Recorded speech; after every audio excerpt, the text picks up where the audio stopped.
Hi.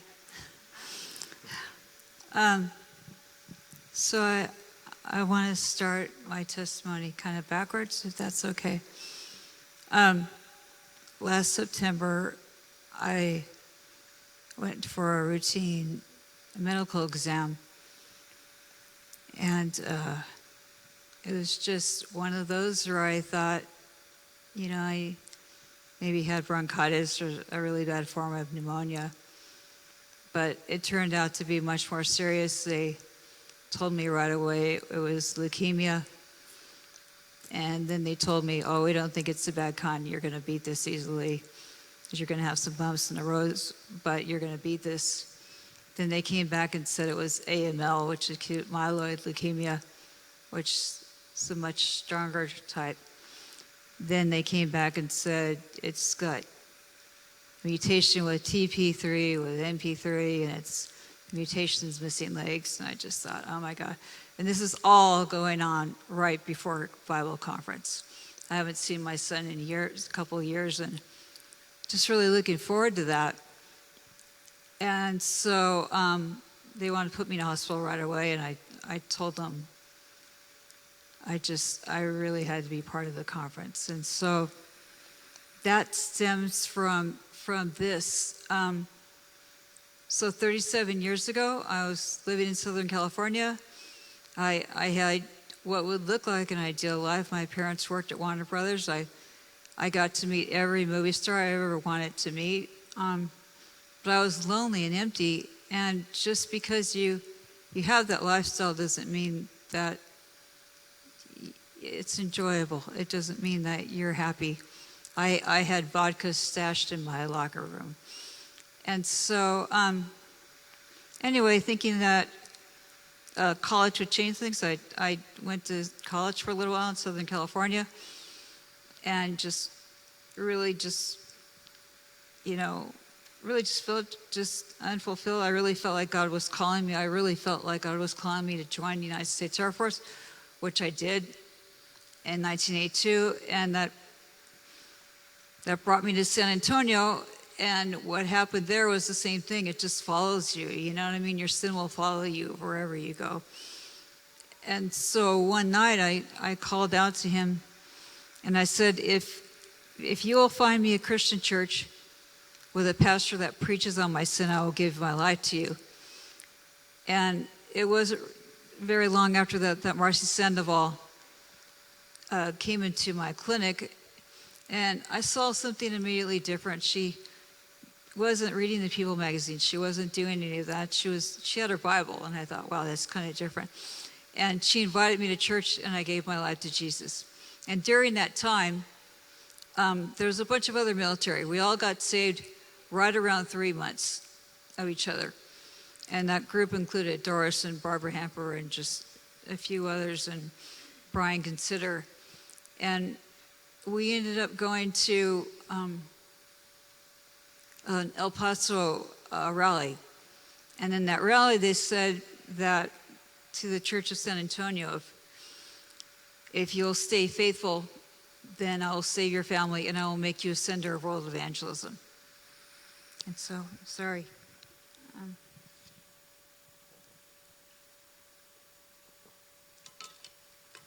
Anyway, cool. So we came back. We're super excited, and we're going to reach the world, but there's only a few of us, and we just want to do something for God. Problem is that we were all about to get out of the Air Force right around the exact same time. Our enlistments were up, and we were going to go back to our hometowns. But we talked one night, and we just said, let's stay and see what God does. And what God did was amazing. And in 1988, the best thing that could have happened to this church, in one of my opinions, is the Rubies took over this church.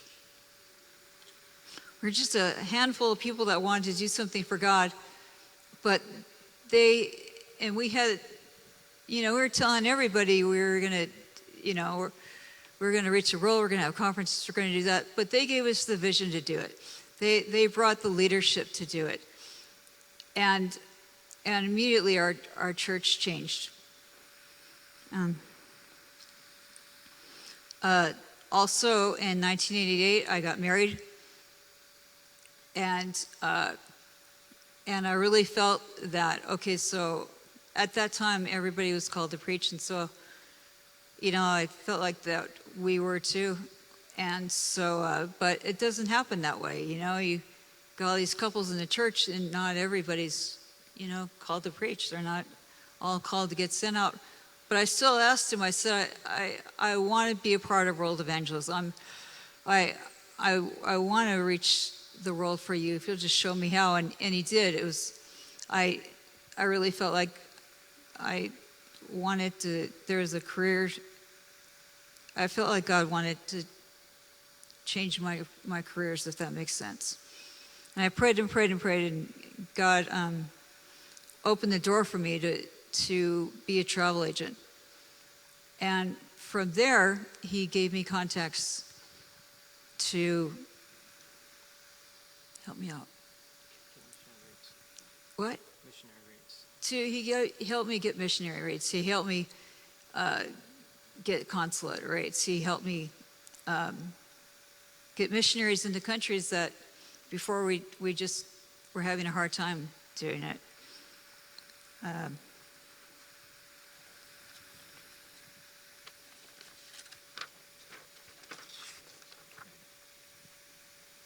Where am I?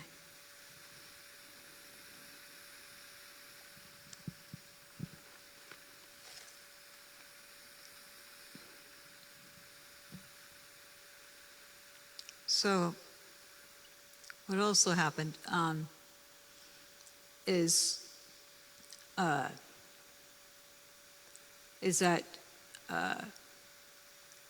at some point I found myself single and with 2 kids, and I told them that if we weren't going to, I wasn't going to be the kind of mom that was just going to,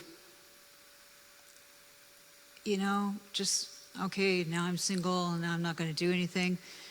And you're not going to be the kind of kids that are saying, okay, well, my parents got divorced, so I'm going to go do whatever. I'm going to be drugs. I'm going to do drugs. I'm going to do this. I said, we're going to serve God. We're going to give more of ourselves. And so I was involved in drama. I was involved in the donut ministry. I was involved in different ministries in addition to my travel business. And here's what I just really wanted to say is, just because you're not called or you're not called to preach doesn't mean that you can't do stuff for God, that you can't reach the world, that you can't help me out. I watched Barbara Hamper for 37 years, and she's given herself to so many ministries, video ministry. She's perfected it. She's been in boot camp. She's been in a rock band. She's, so many things. I watched Jerry Hamper protect our church for over 30 years.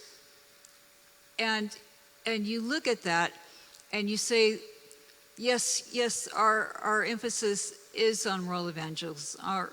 Our emphasis is on sending out couples. But we have a big church and so many needs. And, we're all getting older, and we need people that will take that vision and run with it and do things that are so much more. I've watched the baton being passed along, and it's sweet to see that. And I just want to tell you that you could do that. We have a large church. We have a lot of needs, and we need people that will take that baton. Just recently, she just came this weekend. My best friend from high school showed up, and we made it to state together, and she brought the medal, and it was a mile relay medal, and she said, "This is it," and so I'm like, wow. And so the thing about it is that the mile relay, you got to pass the baton, and we need people to pass that baton to. We have the pastors. You look at Pastor Yolanda, and when you look at him during fellowships, he's talking to the teenagers. He's talking to the men. You look at Yolanda, and just excellence. When they first came, we were so excited. We said, "Hey, we're gonna reach the world. We're gonna have conferences. We're gonna do all these things." And Yolanda's looking at me like, she was, expensive conferences. I'm like, "Yolanda, you get a few hotel rooms, 6 dozen donuts, and big whoop." I didn't know. We'd gone to El Paso, and that's what they did. And I had no idea. And so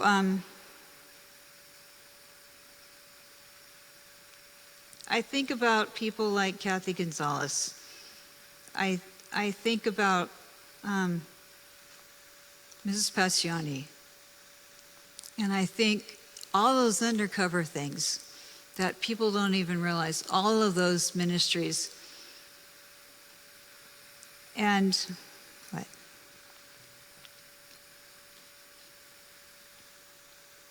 And it's just time.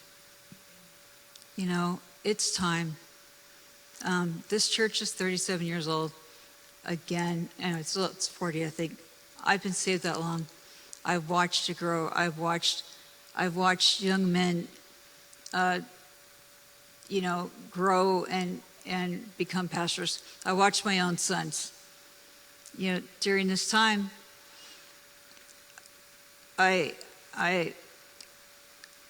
have been blessed. The truth is that I don't know how much time I have left. It's not long. And so I look at that, but I could say that for 37 years,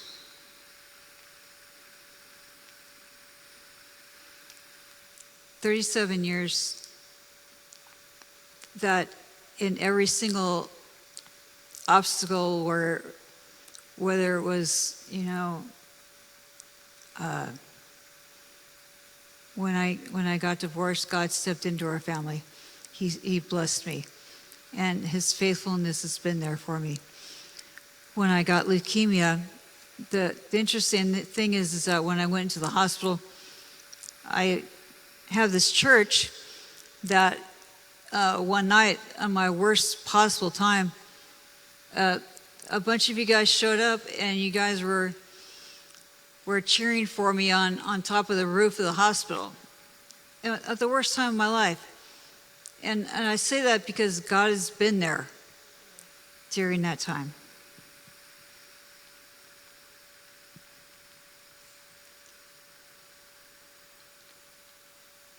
So this is it for me. I have run the race. But even though I know that, and I know I'm blessed. I look at this church, and I look at the people that I've been able to serve God with, and it's been such a privilege. I want to tell you that I love you, and I just want to also thank you for everything that you did. I want to thank you for showing up at my house and having song service. I want to thank you for all the cards. I want to thank you. And I want to tell you that if you're going to this, make this church your home. You know what I mean? But do more than that. Say, I want to reach the world, because it will come back to you. I asked God if I could reach the world years ago. He gave me the opportunity, and it has come back to me. All those pastors, they've called, they've I've gotten calls from India, I've gotten calls from all over the world, just being encouraged. And so I know this is sounding crazy because it's a two-part testimony. The testimony is that we have another generation that needs to rise up. Who's going to do that? It's time to pass the baton. But I also want to say that at the end of this, the reason I'm blessed because God has always been faithful to me. And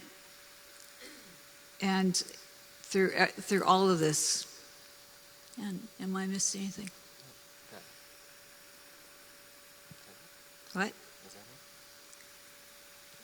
So thank you for being my friend. Thank you for loving me.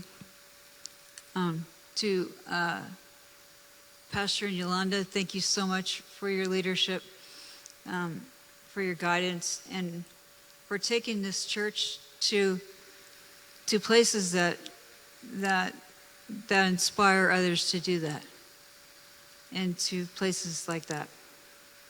And I'm sorry this is not as polished as I would like it to be. And again, thank you for being my friend. Thank you for loving me.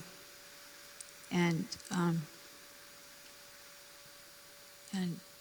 that's it. Right? Good job, Mom.